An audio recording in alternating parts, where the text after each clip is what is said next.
अभी के लिए एवेंजर्स डूम्सडे एक रहस्य से घिरी हुई फिल्म है। हाँ, हमें पता है कि रॉबर्ट डाउनी जूनियर वापसी कर रहे हैं, बट इस बार डॉक्टर डूम के रूप में, और वो इस फिल्म के मुख्य विलेन होंगे। कुछ लोग सवाल कर रहे हैं कि क्या वाकई डूम मुख्य विलेन होंगे, पर भाई फिल्म का नाम ही डूम्सडे है।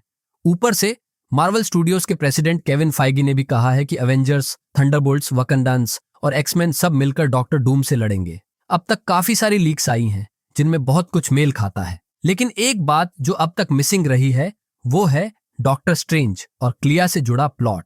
कोई ज्यादा चर्चा नहीं हुई है इनके बारे में, यहां तक कि ज्यादातर लीक्स में भी इनका नाम तक नहीं लिया गया।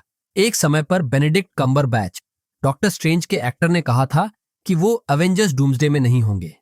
इसके कारण इंटरनेट पर बहुत हंगामा मच गया था, लेकिन बाद में उन्होंने कहा कि वो गलत बोल गए थे और हाँ, स्ट्रेंज इस फिल्म में होंगे। हमने डॉक्टर स्ट्रेंज 2 के एंड में क्लिया को देखा था, जो कॉमिक्स में उनकी पत्नी है। उसने स्ट्रेंज को बताया था कि उसने एक इनक्यूजन यूनिवर्स के टकराने की घटना शुरू कर दी है और अब वे उसे ठीक करने जा रहे हैं। तो एवेंजर्स डूम्सडे की कहानी यहीं से आगे बढ़ेगी। अगर कॉमिक्स से तुलना करें और मार्वल स्टूडियोज की लीक हुई कॉन्सेप्ट आर्ट को देखें तो लगता है कि शायद डॉक्टर स्ट्रेंज और डॉक्टर डूम साथ मिलेंगे। इनसाइडर कहते हैं कि डूम खुद को विलेन नहीं मानते, वो सोचते हैं कि वो मल्टीवर्स को बचा रहे हैं, वैसे ही जैसे थैनोस ने सोचा कि वो सही है।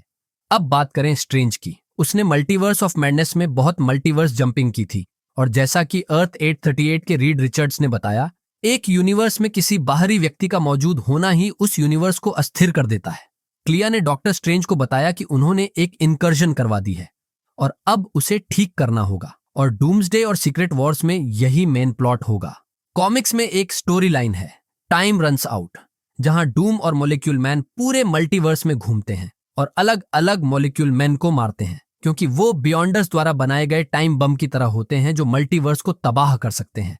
लेकिन बाद में डूम को पता चलता है कि ऐसा करना मुमकिन नहीं है। तब वह फैसला करता है कि बियॉन्डर से सीधे लड़ाई करेगा। यहीं स्ट्रेंज और डूम साथ आते हैं। स्ट्रेंज को एहसास होता है कि ना सिर्फ अर्थ 616 बल्कि पूरा मल्टीवर्स खतरे में है, और जब क्लिया ने भी मल्टीवर्स ट्रैवल करके उसे पाया तो ये साफ हो गया कि वो भी इस सब में शामिल होगी। धीरे धीरे स्ट्रेंज को समझ आता है कि मल्टीवर्स को पूरी तरह से बचाना संभव नहीं है। तो सवाल उठता है, क्या एक चीज को बचाना बाकी सब चीजों के नष्ट हो जाने से बेहतर है? कॉमिक्स में डॉक्टर ड्यूम यही सवाल स्ट्रेंज से करता है और स्ट्रेंज हाँ कहता है। इसके बाद वे बाइंडर्स पर हमला करते हैं। ड्यूम को उनके पावर्स मिलते हैं और वो बनता है गॉड एम्परर डूम। वो बनाता है बैटल वर्ल्ड और स्ट्रेंज बनता है उसका राइट हैंड, जिसे कहते हैं शेरिफ स्ट्रेंज। बैटल वर्ल्ड में केवल 3 लोग अपनी पुरानी जिंदगी याद रखते हैं, डूम, स्ट्रेंज और मॉलिक्यूल मैन। एमसीयू में फिलहाल मॉलिक्यूल मैन नहीं है, लेकिन लीक्स के मुताबिक डूम फ्रैंकलिन रिचर्ड्स को चाहता है, शायद वही इस रोल को निभाए। एक लीक में तो ये भी था कि स्ट्रेंज फ्रैंकलिन की मदद से स्कारलेट विच को वापस लाना चाहता है, क्योंकि उसे एक ऑल पावरफुल बीइंग की जरूरत है। काफी लोग ये भी मानते हैं कि यह सब लोकी पर जाकर खत्म होगा, क्योंकि अभी लोकी ही मल्टीवर्स को थामे हुए है। अर्थ 616 के ज्यादातर लोग लोकी को अब भी विलेन मानते हैं, यहां तक कि डॉक्टर स्ट्रेंज भी। हमने थॉर रैग्नारॉक में देखा था कि स्ट्रेंज ने लोकी को थ्रेट की लिस्ट में रखा था।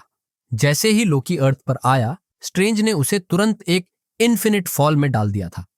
और जो लोकी अब मल्टीवर्स को संभाल रहा है वो असली लोकी नहीं बल्कि एक वेरिएंट है, वो जो एवेंजर्स इन्फिनिटी वॉर में मारा गया था उसे अलग।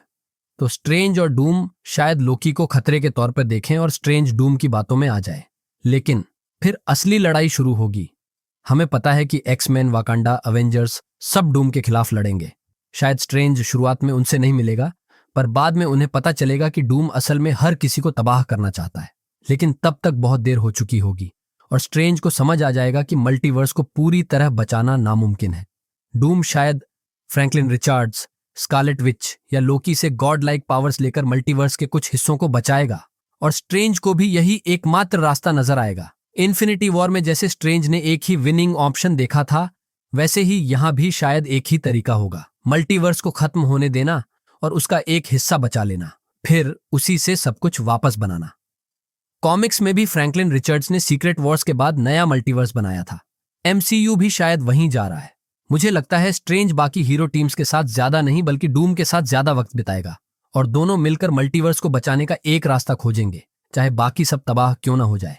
ये एक बड़ा प्लॉट पॉइंट लग रहा है और मुझे हैरानी है कि अभी तक बहुत लोग इस बारे में बात नहीं कर रहे। अब आपकी बारी। नीचे कमेंट में बताइए कि आपको ये थ्योरी कैसी लगी। वीडियो को लाइक करना और चैनल को सब्सक्राइब करना न भूलें ताकि एमसीयू की कोई खबर मिस न हो।